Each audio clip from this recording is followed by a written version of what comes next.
So, as promised in the last one, what if Metroid Prime 4 Beyond does fail, right? It doesn't do the numbers that Nintendo wants, so they put that version of the series on ice forever. What should Nintendo do next? There's a lot of ways that they can go, right? Obviously, we'll still get numbered entries. I think we'll get 6, 7, 8, 9, 10. I think the 2D entries after Dread are golden. I truly do. Clearly, people showed up for it. I think a lot of people enjoyed that game, and I think a lot more. I mean, we'll see with the next one, but I think when that one comes out and it does probably more sales than Dread, then it'll be a guarantee. Like, yeah, 2D, 2.5D is around to stay. But let's just paint the world where Nintendo still wants a 3D, bombastic Metroid game. What should they do? I think, honestly, go completely in the opposite direction of what Metroid has always been. And I know many of you are already like, yeah, I don't even want to hear it. But hear me out. Hear me out. Just go and do a Metroid Zero. And just start with like Samus in her armor, loses all of it. You play a action adventure game with small little like a very casualized elements of the puzzly world that is a Metroid game of gaining abilities. You're gaining abilities for Zero Suit. You're going to be mostly Zero Suit in this game, and then at the end of that game, when you're fully peak power, it's going to be you getting your actual suit. You use that in the last battle, and then that game introduces the next Metroid game that adds a ton more of the Metroidy elements, the getting lost and everything. But now you got this suit. We're not gonna take your suit away right at the beginning. No, you're gonna start with the suit and then you're gonna start upgrading it with the upgrades that you and we know Samus gets. So then it's almost like a slow burn, not a origins in story, but a origin in the game design to get people all the way reacquainted. Metroid games are always developed and they are made with us in mind, the ones who played Metroid from the beginning. But what if what the series needs is just to hold players' hands just a little bit longer than what Metroid intros do in order to, ease players into the IP? And then eventually, if it's because listen, you did first person adventure, it's time you do a third person, 3D game, no first person elements like, other M, no goofy, oh, we're going to play NES control style. No, full control, button layouts and everything. And have, your action, your shooting, all of that good stuff.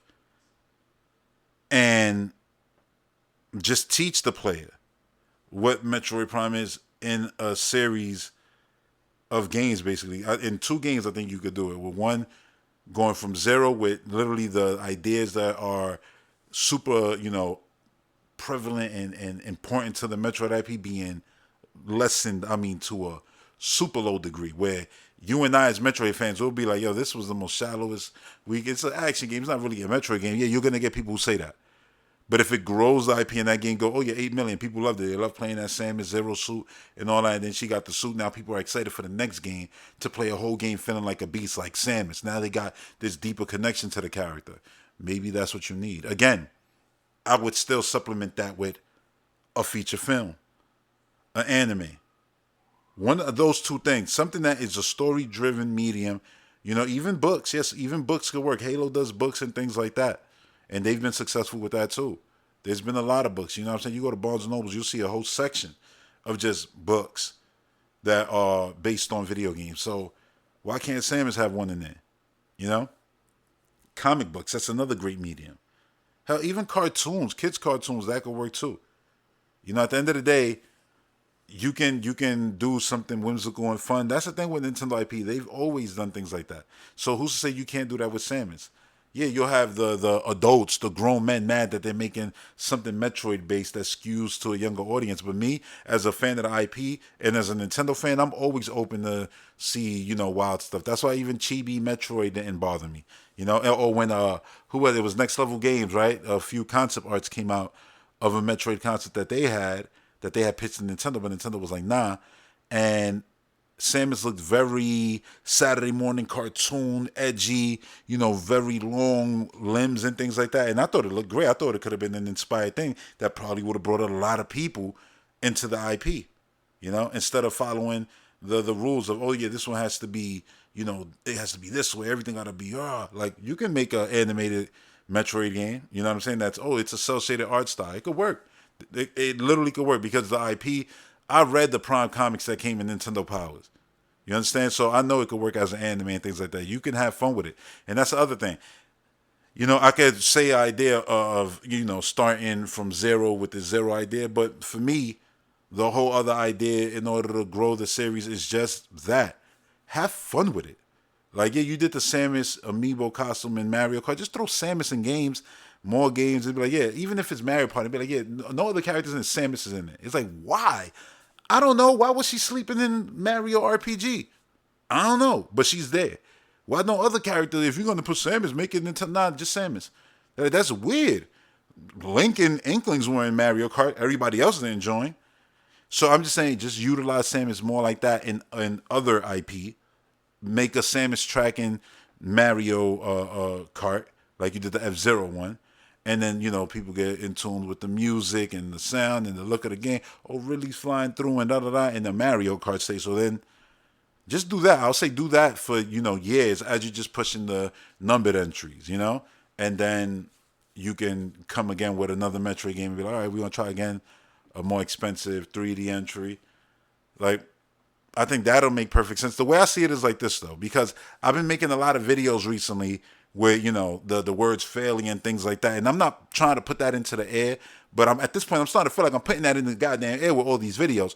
But I just wanted to make one last one talking about, the idea of a fan. Hopefully all my next videos will just be more on the positive side, man. Some positive energy for Metroid. Even though I'm being positive in these videos and talking about positive things that they could do for the IP, I know for a lot of Metroid fans, a lot of the things I say in these videos is like, oh my God, no. Oh my God. Oh, you don't like that? You don't like a cartoony Metroid? You know how you can make that now happen? Go pre-order Metroid Prime 4 Beyond. If you didn't buy Metroid Dread, go buy Metroid Dread. Go buy the amiibos. You know what I'm saying? And then the series will continue being exactly what you want it to be. But if not, we gotta be open. If you truly love Samus Aran, if you love the entire IP, Chozos and everything, even down to Metroid Prime, and down to even the little details like, scanning and her arm cannon and the fact that she turns into a ball and then the world, there's things that just work for her as a morph ball. Like, I love Metroid. If you love this IP, then you should want to see it in any shape or form. You should just still want to see it, right? I feel that should be the case. Now, granted, if it's something that it just bastardizes the IP, it's just, oh my God, there's no respect to that. Because you could do something cartoony and whimsical like a Teen Titans Go. People looked at that the first time and was like, nah, I want real Teen Titans. But then Teen Titans Go, they watched it and was like, it's kind of funny. Yeah, it's Ren and Stimpy, like, slapstick comedy, whatever. But it works, and they made it work. And then, you watch and go, oh yeah, but it still respects what Teen Titan is. They're still having, badass fights. They got their villains and everything. It's fun, And then you see, yeah, this works for, a younger demographic. You get older, maybe have some kids and be like, look, that's the Teen Titans for them. And then I could put them on to Teen Titans, okay, with Slade running around, beating them up all day. Into that, and then you could put them onto the show or something like Titans. If you wanted to, I'm just giving you an example of an IP being used in multiple demographics. Batman is like Mario, where you could have all kinds of super dark to brave and the bold, cartoony Batman running around with Ninja Turtles. Like that's what that IP could do. So it's like you can do that with Samus too. You truly can. she pulls from Alien Ripley and stuff like that. Yeah, you could lean into stuff like that more, have fun with it. It's just I look at the IP and I just see it like a treasure trove of goodness, especially if you make super cool, memorable bounty hunters that can even take shine away from Samus. And then people are like, you know what, I want a game with that character. So it's like, yeah, the Metroid IP still exists. The games aren't called Samus, so it can be called Metroid. It's like, oh yeah, Metroid Silex, it's his own game. At the end of Prime 4, he did some heroic stuff, and they teamed up to defeat this baddie, you know what I'm saying? And there was some time thing happening in the IP. So he went into this time, she went into that time, and both those times they defeated this thing and whatever. Crazy. Oh snap, yeah. Now I want a Silex game. Then you get a Silex game. It could be a little bit of a different genre from, the puzzly, mazy like gaining abilities left and right, Metroid goodness that we love, and more of an action style game. People be like, oh yeah, you know what? I like Metroid Silex games. I'm not really into, like the Samus ones, but I respect it because I know I wouldn't have this without that. And that'll be a beautiful world to live in. A world where Metroid is bigger than it's ever been is a good thing to me. It's a good thing to me. So while you could look at it and go, oh yeah, you painting failure as failures. I don't see it as a failure. I'm seeing it as Metroid Prime will fail and go away. But Metroid is going to stay and remain. I believe that. I don't even think it'll go away like you've seen F-Zero go away for Mad Long Star Fox. At the end of the day, you got to make a sequel to Dread. You have to because it's the best-selling entry in the whole IP. To not make that would be disrespectful to the developers, to the creators, like Sakamoto, to us as players. It would be disrespectful. It's like, yeah, whoa, whoa, whoa. That was the biggest hit y'all made. We did that. So give us another one. We shouldn't even be begging for this. This did more numbers than Xenoblade. That game, Dread did like 2 Xenoblade games combined. That's a W. You got to look at it like what it is. And if you even look at a Prime as, all right, just compare the sales, and you got to consider it's not a game that they had to build from the ground up brand new. Everything was already there. They just basically painted over it in a way, right? It basically sold like a Xenoblade game. So really, is it really that unsuccessful? And I'm like, I mean, it is up for debate, right? It is up for debate. And like I said, man, I'm not trying to be negative. Y'all see, I always try to take it into the light, into the positive light. Hopefully, we don't have to even think about these things because Dread, did grow the audience, and there's a bunch of people just waiting for Prime 4, and maybe Nintendo didn't advertise enough, so they ain't know about remaster. Let's just hope, So I still feel like Prime 4 is gonna be the best selling. And I've said this multiple times too, just to be clear. I do feel Prime 4 will be the best selling. I think the hype of it coming out, new hardware. But I thought that about Prime 3. I'm sorry. I'm just being honest. In 2007, I was like, yo, the Wii is on fire. It can't stay on store shelves. But yeah, it was on fire for Mario Galaxy. It was on fire for Wii Sports. Mario Kart Wii. Wii Fit. You know what I mean? It was not on fire for Metroid. And that hurt. Because innovative gameplay, it used the system like no other. It was so cool. And it was so cool in that time too on the Wii. Because you had you had the little achievement system in the game. You could put your, bobblehead Mii's in there and everything. Like super cool. Super cool. And I love Mii's, It was awesome. Your save files all over your ship. That was great. I wish they did something like that with the new game. You got the ship, it's right there. May as well. That was such a cool idea. Decorating the inside of your ship and stuff like that. And Nintendo's been really into, decorating your characters. Samus is no stranger to different costumes, different outfits. So you never know. It could happen. But yeah, that's going to do it for this one. I repeat, I'm not trying to doom and gloom Metroid Prime 4 Beyond. If anything, I just want everyone to show up. Just know, you want more Metroid, you better show up for this one. Or you're not going to get stuff like that. If you want to be doing your little console war nonsense and be like, look what we got. Yeah, you ain't going to have a Metroid Prime caliber game in your catalog no more. You're only going to be able to pull up Xenoblade to be like, yeah, look, this is mature, and Zelda and Fire Emblem. And the buck is going to stop there for you, basically. All the rest is going to just be family-friendly games. I'm not knocking none of that. I'm just saying that's what it's going to be. Imagine the Nintendo world, without Metroid Prime on the horizon. It's been great enjoying this whole generation, knowing, this generation I'm going to get a Prime game. And I said it from the beginning. Probably ain't going to happen until next generation. Probably be Claw's generation. It's probably gonna be exactly that. But yeah, it was nice. It was nice knowing that Prime was a thing because I went through the whole Wii U generation like Prime. Nope, nothing. And then Prime 4 gets announced, and then it gets canceled, then restarted, and then we get a trailer, and now we living in that world, and it's a good world. It's a good feeling.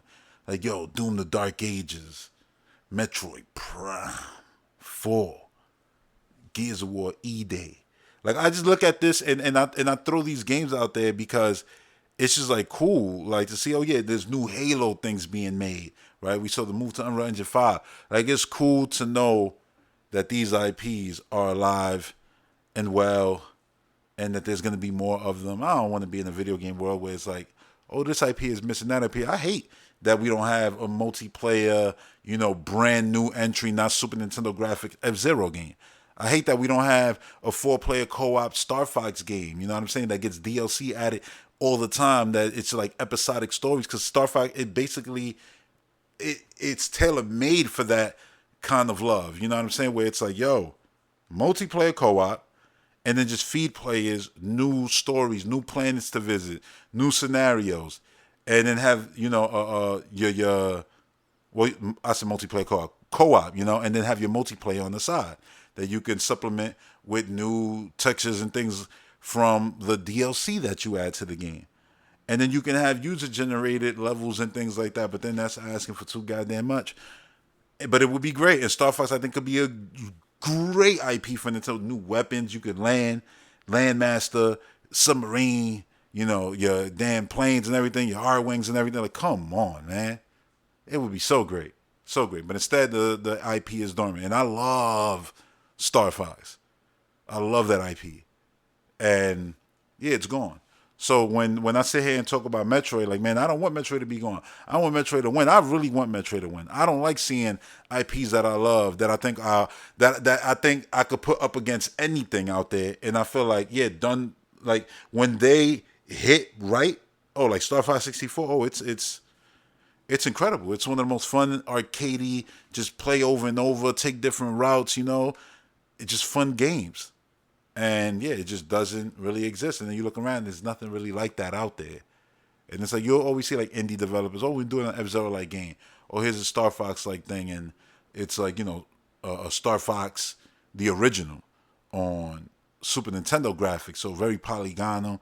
It's like I want full blown them they would glorify loading screens basically. The in between flying and Star Fox Adventures, like yo, I wanted a full game with that graphics on the GameCube and everything. And yeah, we got Assault, and Assault I didn't love, but it had a lot of these ideas and cool ideas. And I think if they would have built on that, it could have became something. But now I'm talking about Star Fox. It's just a point. It ain't exclusive to Metroid to love, man. But there's some series out there that they're just gone. So it's like it's no point to really talk about until Nintendo like lights a match and be like, hint, hint, we're doing something Star Fox. Then it's like, yo, I could talk about Star Fox again and not just be talking to a black hole, a void, like I've been doing for, basically 11 years with Metroid Prime 4. Yo, Metroid Prime 4. People are like, yo, you've been talking about this since the Wii, basically. Literally. The Wii. It was 2011 you was talking about that. Like, it's 2025 when it's going to be coming out. That's crazy. It's like, yeah, I'm not trying to do that for no other IP. But I'm going to get it. So understand, for me, it's deep. It's like, I've been waiting for this forever. And now that it's finally coming, it's like, yo, I need people to show up. But I also need Nintendo to do their thing. And it ain't all on us. It ain't all on the Super Metroid lover. Metroid Prime is the best on those guys. It ain't all on it's on everybody collectively got to show up for this damn thing. And a big part of that is on Retro Studios to make it look like something that just can't be missed. You buy new Nintendo hardware. You got a Nintendo Switch currently. You got to play this game. This is the game everybody talking about. This is the one. You're like, in the year Grand Theft Auto coming out, I said what I said. I said what I said. There's going to be a lot of competition, all right? People could want to talk about, oh, yeah, Grand Theft Auto. Da, da, da. Yeah, if you're in the bubble, yeah, I get it. I know it sells crazy, but that's still got to compete with a lot. Death Stranding 2s of the world, Dooms of the world, Fables of the world. There's a lot coming out next year. A lot. And that's not even including the stuff Nintendo's going to be putting out on that brand new hardware. It's going to be beautiful. It's gonna be a great 2025. And it's gonna be really great when those numbers come in and it's like, yo, Metroid in this first week did better than any Metroid game previously. They sold 3 million in 24 hours, and I'm gonna be crying like, we're getting more Prime games, baby. Like, I could dream. But yeah, that's it. I'll see y'all in the next one. listen, man. I'm wearing my heart on my sleeve with every single one of these Metroid videos, man. Especially when it comes to Prime, because Prime, man, Metroid Prime. 2, 3, the trilogy. Just to be clear, the trilogy, Metroid Prime trilogy, the finest of finest, the highest quality. That's that grade A gaming. All right, I'm out of here because I won't stop. I won't stop, man. Peace.